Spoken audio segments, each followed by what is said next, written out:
Acidity आणि हृदयरोग ह्याच्यामध्ये बऱ्याच वेळेला कन्फ्युजन होतं. छातीत दुखणं हा जो प्रकार आहे तो नेमकं कसं दुखलं कळत नाही. मग ॲसिडिटी आणि तो जो हृदयाचा आजार आहे ह्याच्यात साईन काय आहे? एक आणखी एक महत्त्वाचा मुद्दा आजकाल खूप त्रासदायक झाला आहे ह्या अर्थात गोळ्या वेगवेगळं खाणं पिणं आहे तो म्हणजे ॲसिडिटी. सो ॲसिडिटी आणि हृदयरोग ह्याच्यामध्ये बऱ्याच वेळेला कन्फ्युजन होतं. छातीत दुखणं हा जो प्रकार आहे तो नेमकं कसं दुखलं कळत नाही. मग ॲसिडिटी आणि तो जो हृदयाचा आजार आहे ह्याच्यात काय साईन काय आहे? डिफरन्शिएशन. हां, ओके. कसं असतं सांगते की ऍसिडिटीचं जे दुखणं दोन्हीचं जे जळजळ आहे ना ती इथं रेट्रोस्टर्नलच असतं. बरोबर आहे. त्यामुळे कन्फ्यूज होतं पेशंट. स्टर्नम पण ऍसिडिटीचं जे आहे ना ते अँटासिड घेतलं की ते कमी येत असतं. किंवा समजा ढेकर आला थोडंसं ज्याला आपण काय म्हणतो गॅसेस पास झाले तर तुम्ही ते म्हणजे ते रिलीज होतं. पण जे कार्डियकचं जे पेन राहतं ती जळजळ जी असते तिथं थोडा दाब पण असतो. सायमल्टेनियसली पेशंटला घाम येत असतो. बऱ्याचदा कोल्ड स्वेट म्हणतात म्हणजे ऍटमॉस्फिअर तर एकदम आपण तुम्ही एसीत बसलाय तरी सुद्धा थंड वारं चाललंय तरी तुम्हाला दरदरून घाम येतोय किंवा बरोबर. थकवा येतोय खूप थकवा. जो ऍसिडिटी थकवा येत नसतो कधी. ओके. थकवा येतो अस्वस्थ वाटतं तर हे कार्डियक कॉम्प्लिकेशन्स असतात आणि ऍसिडिटी इज डिफरंट. पण जर असं काही जाणवलं आणि जर तुम्ही डिफरन्शिएट करू शकत नाहीये तुम्ही सरळ पेशंटला सांगते गो टू नियर क्लिनिक आणि चेक युअरसेल्फ. ECG करा आणि मग ठरवा की हे आहे. अजिबात रिस्क घ्यायची नाही या बाबतीत. ह्या बाबतीत एक मला एक रिसेंटली माझ्या जवळपास झालेला एक प्रसंग की रात्री पार्टी झाली, ड्रिंक झाली आणि अस्वस्थ वाटायला लागलं की छातीत दुखतंय. पण असा आजपर्यंत त्यांचा अनुभव होता की ॲसिडिटीच आहे. ॲसिडिटीची गोळी घेतली आणि दुर्दैवाने त्यांना सकाळी प्राण गमवावे लागले. तो रात्री अटॅक येऊन गेलेला पण माहीत नाही आहे. तर आता आपण याला गोल्डन आवर्स अशा पद्धतीचं गोल्डन म्हणतो. आवर्स. ओके. तर त्याविषयी थोडं सांगा की अशा वेळेला कारण की त्यावेळेला काहीच नॉलेज नसतं की हे ॲसिडिटीचं आहे की हार्ट अटॅकची आहे साईन.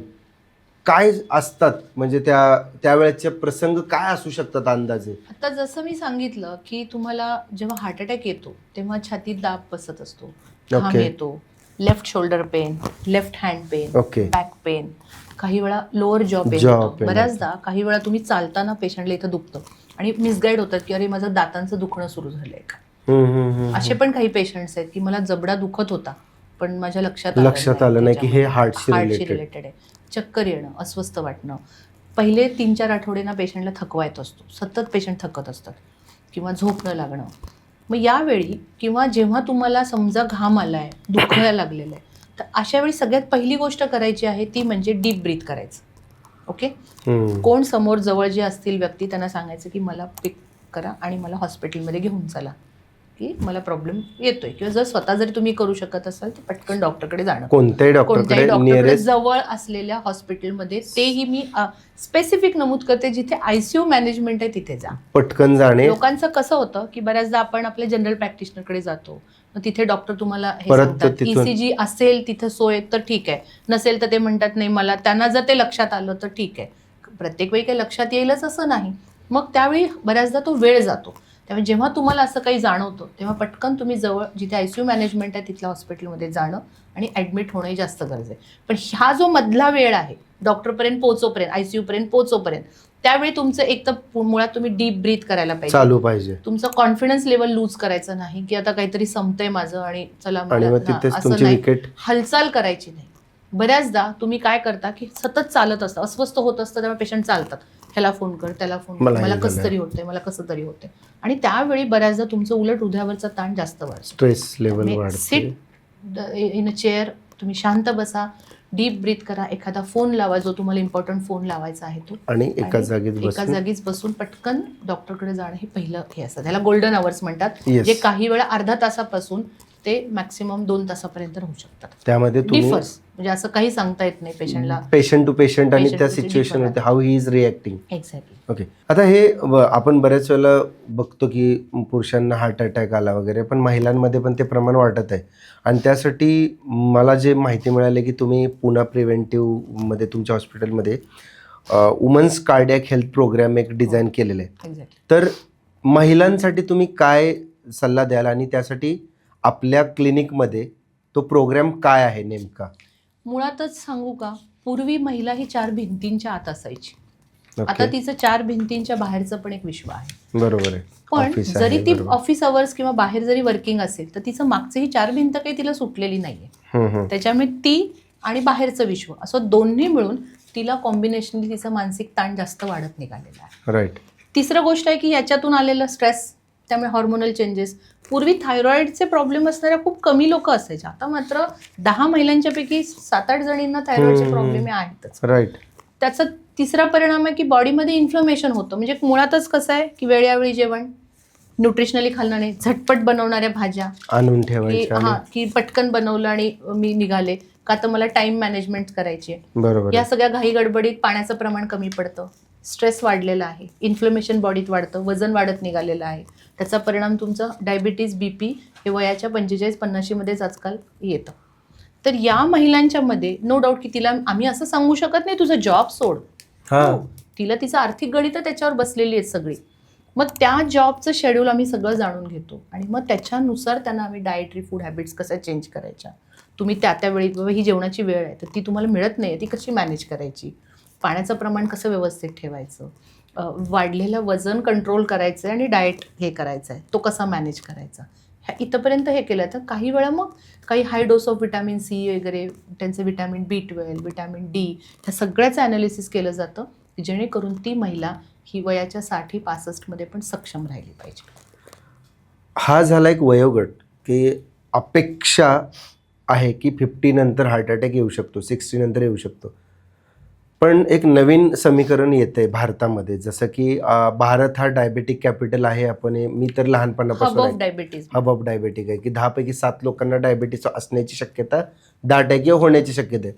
पण तसंच आता एक नवीन बघायला मिळालं यंगस्टर्समध्ये, म्हणजे 20, 30, 35, 40 सुद्धा यंगच आहे, अशामध्ये लोकांना हार्ट अटॅक येतोय. आणि दुसरे मी फार एक वेगळा प्रश्न विचारणार आहे मॅडम तुम्हाला, अचानक जो मला सुचलाय. कोविड झाल्यानंतर, कोविडची लस घेतल्यापासून एक गैरसमज आहे किंवा तो मला माहीत नाही नेमकं, की तेव्हापासून हार्ट अटॅक जास्त यायला लागलेत यंगस्टर्समध्ये.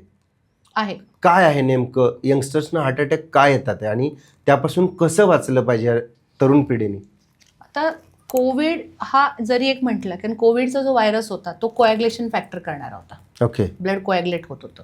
आता आपण ज्या लसी घेतलेत त्या पण कोविडचं ॲटेन्युएटेडच वॅक्सिन आहे. त्याचा प्रोटीन घेतलेला आहे, त्याचं DNA मारून आपण प्रोटीन घेतलेलं आहे. तर अल्टिमेटली त्याचा परिणाम पुन्हा तेच आहे, सेम कोॲग्युलेशन फॅक्टर, रक्त गुठळ्या होणं. ओके. सायमल्टेनियसली कोविड नंतरचा जो इरा आला त्याच्यानंतर प्रत्येकाला असं वाटायला की अरे लाईफ इज व्हेरी अनसर्टन, जो कुछ मजे करणे अभी करो.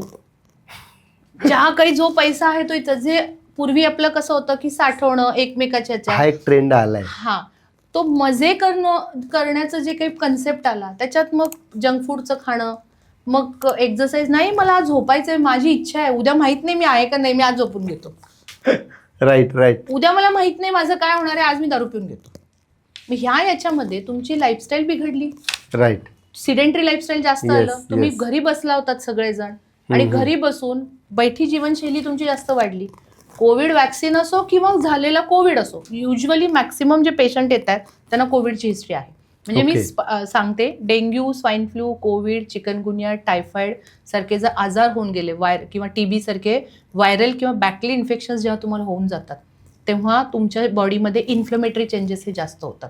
ते इन्फ्लमेशन कमी करणं हे खूप गरजेचं असतं. पुन्हा प्रिव्हेंटिव्हमध्ये ह्या इन्फ्लमेशनवर आम्ही काम करतो. आणि जर समजा ते इन्फ्लमेटरी चेंजेस नाही कमी झाले आणि लाईफस्टाईल जर चुकीची असेल, BP, डायबिटीज जर असेल, तर त्या पेशंटमध्ये हार्ट अटॅकचं प्रमाण हे जास्त वाढलेलं आहे. त्यामुळे एनी टाईप ऑफ व्हायरल और bacterial infection, not only Covid, जे काय तुम्हाला पास्ट हिस्ट्री असेल तर देर इज चान्सेस की तुम्हाला हे होऊ शकतं. म्हणून मी पेशंटला सांगते की जेव्हा तुम्हाला एखादं व्हायरल किंवा बॅक्टेरियल इन्फेक्शन्स होतात त्याच्यानंतर तुम्ही लगेच हा बाबा 5-6 दिवस अँटीबायोटिक झाले, नाव आहे मुके, चलो भागो दौडो, नाही चालणार. बॉडी तुम्हाला एक असं इंट्युजन देत असते, थकवा येणं किंवा नाही मला तेवढं हे होत नाही, थकून जातो.